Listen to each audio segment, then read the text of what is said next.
This is unemployment rates for the 20 largest metropolitan areas in the country. Now, the lowest is in a fabulous region, not today, you wouldn't want to be there today, a region of 3 million people. In fact, you don't want to be anywhere today, but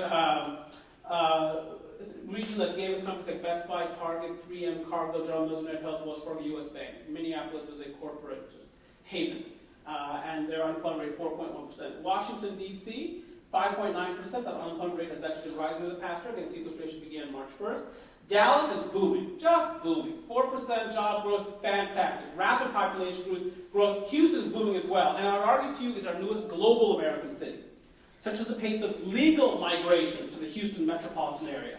The Asian American population in Houston is growing so rapidly that the Houston Rockets of the National Basketball Association recently signed star guard Jeremy Lin with the hope of attracting more Asian Americans to their games, despite his high turnover to assist ratio. Seattle, when we produce companies like Starbucks, Nordstrom, Boeing, Microsoft, Amazon, you'll be dripping with corporate wealth. And they are. I don't know if you've ever been to Bellevue, Washington, which is sort of a technology hub. Fabulous. If you look at the list of companies that's in Bellevue, really quite remarkable. San Francisco, obviously, a technology market as well. Boston is the center of the U.S. robotics industry. And so a lot of technology represented there. Tampa now down to number 8. I mean, this was a region that 2 years ago was very deep in this column, as was Miami. Both Tampa and Miami have really risen in terms of the rankings. In fact, Miami's unemployment rate is now equal to the national average of 7%. 2 more sessions of the presentation. Give me 5 more minutes. Let me talk very briefly about housing. One of the big questions for last year was, would the housing sector be able to survive higher mortgage rates? Because we did see that spike up in mortgage rates during the summer. I say spike up, mortgage rates, of course, even after that have remained quite low relative to historical norms, but we did see that big summer spike in mortgage rates, and the question was, could housing momentum sustain itself? As that's been a major aspect of or pillar of the economic recovery. You can see that in the summer, if you look at U.S. new home sales, you can see right here the impact of those higher mortgage rates. It took a while for the market to adjust to them. And you can see that in terms of home sales, you can see that in terms of housing starts. Housing starts took a bit of a pause this summer too. Homeowners were just not sure, with these higher mortgage rates, will the buyers still be there? You can see that in the most recent month at least, you can see that the feeling is among developers, builders, and others, yeah, the market's going to survive. The market has made the adjustment to these higher mortgage rates, and we're going to move forward. And if you think about things from a demand side perspective, what drives often the purchase of homes? Well, it's the view regarding asset appreciation. And with home prices now rising, the investment motivation is now back. And this suggests that demand will be quite strong in 2014 for housing. Expect roughly a million housing starts in 2014. That's not bad at all. These data come from the Case-Shiller Index. Final section of my presentation. I'm going to give you the forecast now. My forecast. Not that it means anything. But I cannot give you the I'm going to skip those. I'm going to give you the forecast anyway, but I cannot give one to you until I talk about the consumer, as that's 2/3 of the economy. The consumer is of such central importance that we focus not upon just what they're doing. We actually want to know how they're feeling. Here I'm showing the Consumer Confidence Index. This index is structured such that a reading of 90 or above signals that the consumer is pretty comfortable. We have not been at 90 in years. The consumer is nervous about what kinds of things? Well, home prices still 22% below their pre-recession peak, volatile financial markets, all this bad news from Europe, all this bad news from the Middle East, Newt Gingrich. My goodness, there's so many reasons to be sort of nervous. If you can't answer life's basic questions, why are these prices rising? Why are these markets so volatile? Why is he back on TV? You're going to be nervous. And how do Americans deal with all their angst, all their anxiety when they work out their issues with them all? And so that's what's going to happen. So consumer confidence has not been high. Who cares? What we care about is not what consumers feel or think or opine. We care about what they do, ultimately, as businesses trying to make payroll. And the consumer has been spending. Now, when you talk to retailers often, they'll say, well, we don't see the consumer. That's because 3 new restaurants opened up in your block. That's because you now have to compete with a new Walmart, a new Home Depot, a new Target, whatever it happens to be, a new Marshalls. So retail competition is vicious. But if you look at it from a macroeconomic perspective, look at retail sales are up 4.7% on a year-over-year basis.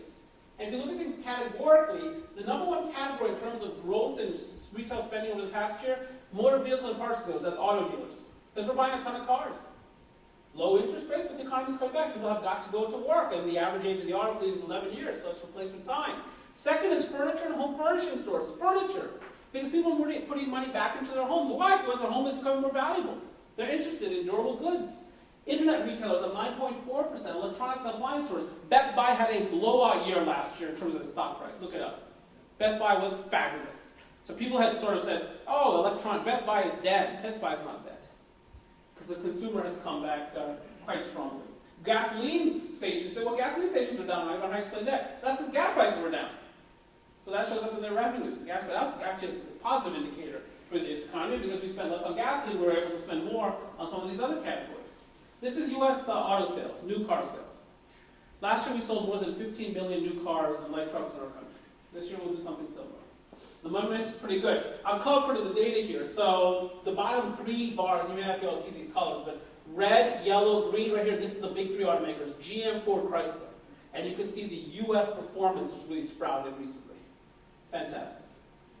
So where are we headed as an economy? My penultimate slide. One of my favorite forecasting tools, and by the way, you may not realize this, but we economists do not have a great reputation for forecasting accuracy.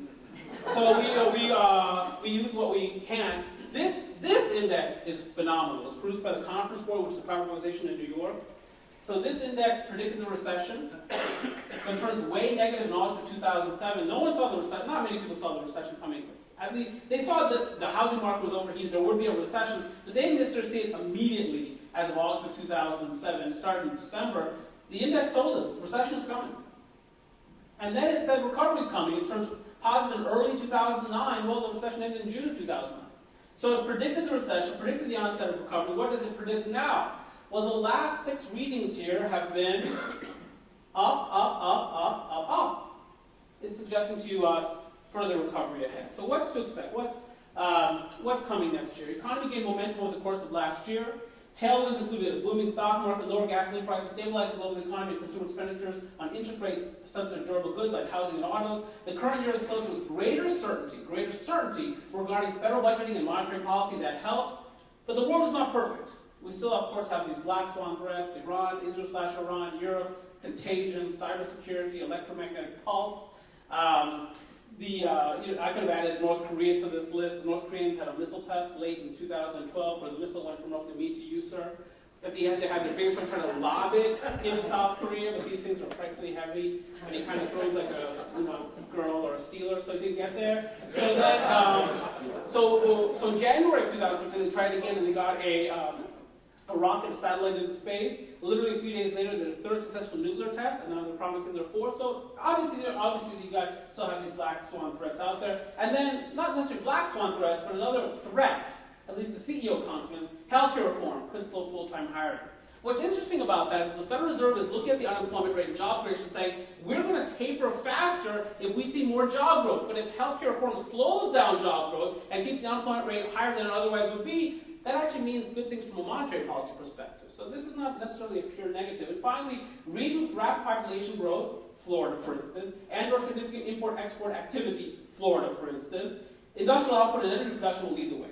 Now, industrial output and energy production are not staples of Florida, to the same extent at least, but nonetheless, Florida is well situated for 2014. This is the best national and statewide economic outlook in several years.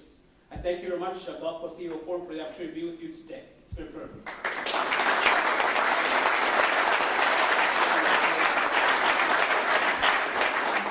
We have some time for Q&A. We have time. Yeah, we have time for Q&A. So are there any questions from this audience? I hope so. Yes, sir. What do you think is the long-term impact of the healthcare reform?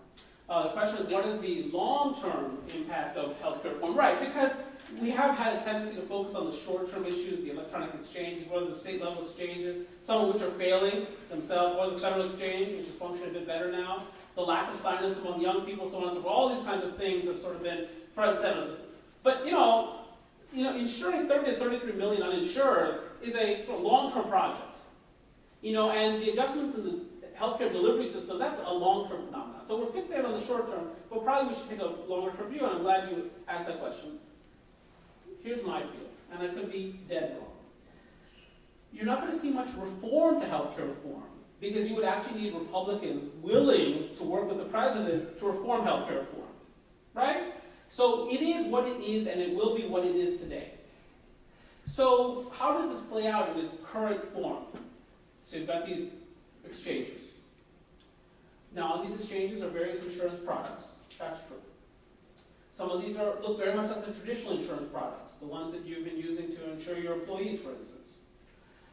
Many of these insurance products now come with federal subsidies. And my very strong sense is that those products that are most closely associated with public subsidies will gain market share. Why? Because you're asking people to go to exchanges and then you choose your insurance. Well, what are you going to tend to choose? Cheapest. Why is Walmart the biggest retailer? Because they offer the lowest prices.